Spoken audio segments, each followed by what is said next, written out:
Did you know that 1975's Jaws film was actually inspired by two separate shark incidents?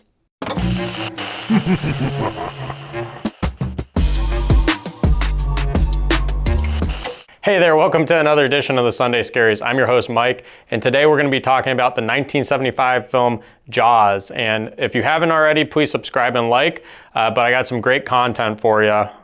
Now, for those who have never seen the film Jaws, there will be some spoilers in this, but the film is about a town on 4th of July weekend that's in the East Coast, and they depend on the tourism for the 4th of July weekend and the beaches, and this giant shark starts plaguing the town. This relatively new police patrol, and also just the people and their emotions. And it's a really great story. But most people don't know that this film was actually inspired by two different true stories in American history. Now, one of the true stories that inspired this film is actually referenced by one of the characters, Quint, the kind of deranged fisherman that volunteers to kill the shark, of course, for a pretty penny in the film. But he references the USS Indianapolis, which actually was a warship during World War II, and it delivered the uranium for the first ever nuclear bomb that was used on the Japanese to help bring World War II to an end. And because they were delivering the nuclear bomb, it was a top secret mission. No one was to know about it. And the ship on their way back got torpedoed in the Pacific Ocean by a Japanese submarine. Just happened to see the ship and, took it out.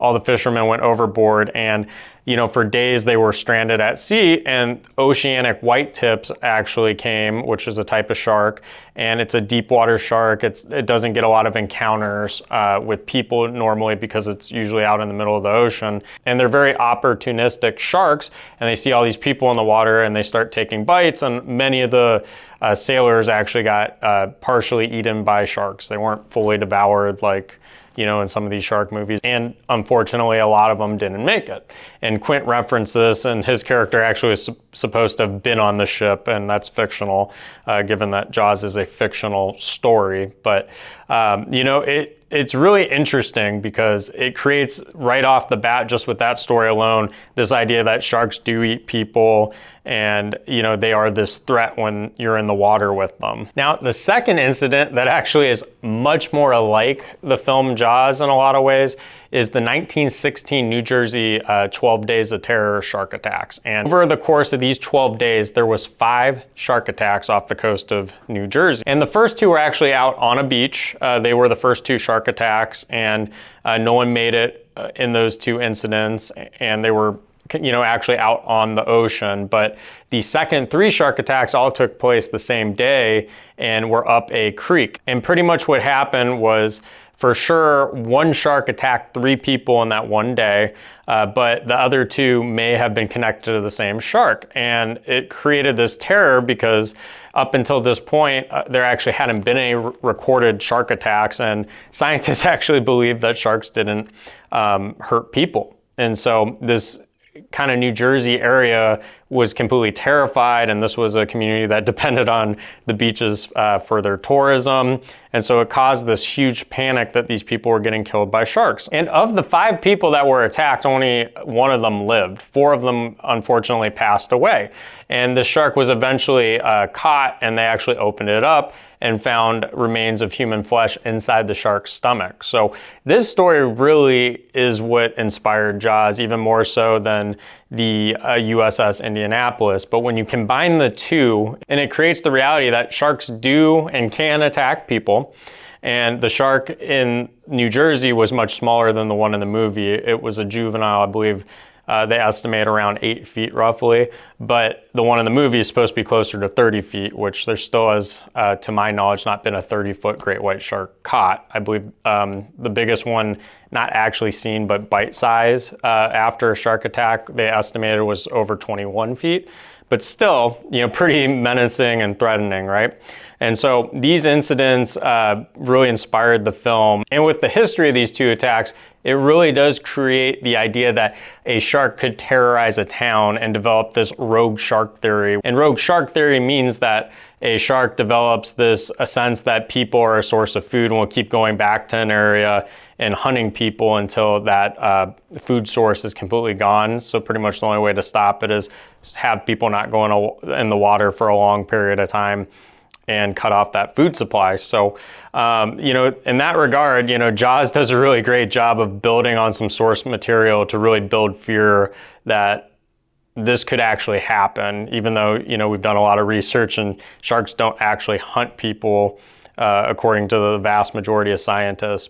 And I've always loved this film partially because I've known about those two stories, and I think it's such a creative idea to use that as a basis of creating a killer shark. I'm gonna jump straight into the themes of this film, just because there's been so many videos done on this. This is a classic, one of the best movies, probably the best shark movie. I would argue it is the best shark movie ever made as far as a horror film, but I'm not going to rehash the whole story since so many people know it and it's been done in so much detail by other YouTubers.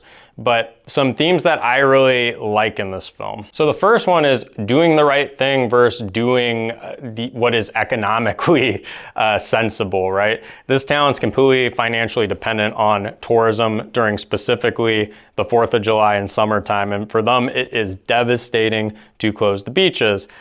But on the other hand, the police captain, Brody, you know, he's struggling because he wants to close the beaches. He's getting all this pressure from the town not to. He's already had several people in this film get eaten by the shark, and he doesn't want that. And, you know, as they leave the beaches open, he continuously gets blamed by the people because they view it as his call, even though it's really politics above him. And you know, that's a really interesting concept. We actually just went through it a few years ago with COVID-19, right? Do we close the economy down versus letting people still stay out and working and letting people catch this, you know, disease that was going around the world? But this film tackles almost this dynamic perfectly.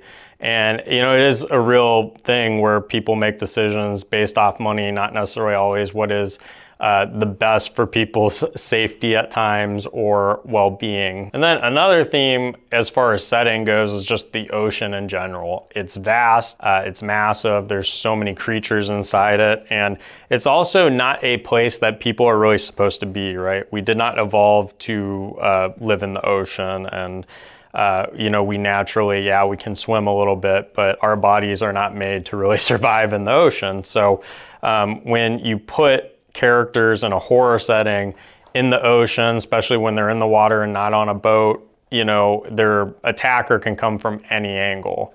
And, you know, you look out in the ocean if you're ever underwater with goggles, and, you know, it's just, you can't see, it's just darkness if you look far enough, right? And it's just miles and miles past your eyesight. So anything could come at you just like that, you know, from the shadows. And you see that a lot in the film Jaws, and they do such an excellent job of capturing that with the shark.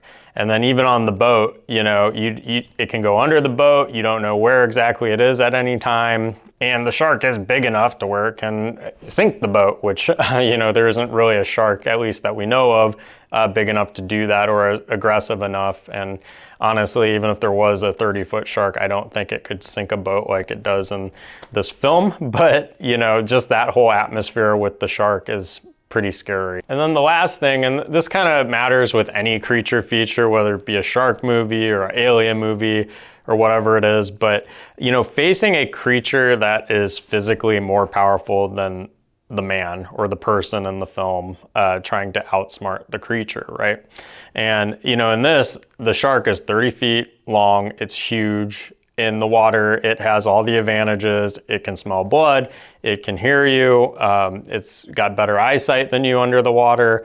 Obviously, we can't breathe underwater, it can. So, you know, facing off against something that much more powerful than you and that much bigger than you in its own habitat is just absolutely terrifying. And, you know, as a kid, I was scared out of the water for quite a bit of time. Probably why I still don't take baths, honestly. I've never been a big bath person, but I saw this movie probably when I was 6 or 7, probably a little young, but you know, it really did just horrify me that this shark was that big in the movie. And still to this day, you know, I actually really like sharks. I study them.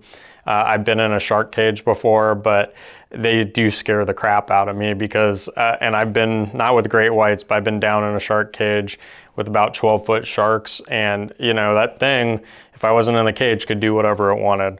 Nothing I could do to stop it. All right, so let's hop into the rankings. And, you know, my overall ranking for Jaws is a 5 out of 5. I don't think there's too many films out there that are more perfectly done. Granted, you know, it was made in 1975. Some of it has aged a little poorly. The film quality isn't as good as it is compared to today, but you're gonna get that with any film. But you take all that out, I mean, the story is very well put together. There's not a lot of plot holes. You got some really engaging characters, you know, Brody, Quint, Hooper, his wife in the movie, the police captain Brody's wife, she's a great character. You know, you have the shark. It's used sparingly, and that's partially because production was a mess and the shark kept sinking during the filming, but it was a blessing because there's a lot of times you just see the shark's vision, but you don't see the shark, and they play the creepy music, which the score is just terrific in this. I don't think you can make too many movies more complete than the film Jaws. And as far as the fun meter goes, I also give it a 5 out of 5. It's a great horror film. I mean, it's got everything from characters you love, great creepy music, a great monster. Again, they use it sparingly, and the story is just very well paced. And this is also one you can watch, and it's not too over the top scary. A lot of it's just in your head. But this is one of the all-time best, just fun rides you can have in a movie. And this is actually the first summer blockbuster. That the term actually was created for this film, Jaws. So, you know, this being the original, it still carries a lot of punch. And I'd recommend this film to anybody, whether you're into horror, not into horror, just want a good story. I mean, this is a terrific film, and it's very well done, and, you know, is a Steven Spielberg film, which I think I forgot to mention earlier in the review. Anyways, guys, thanks for tuning in. I try to give you more history on the story of Jaws and what inspired it versus the movie itself, since so much has been done on this film. But please leave a comment in the comment sections. Would love to know what you think of this film. What's your favorite thing about Jaws? And if you do know some of the history in those stories, also add some comments, just what you think of those stories and your interpretations. But anyways, all I know is going into work tomorrow, I'm glad my job is not to catch a giant 30-foot shark.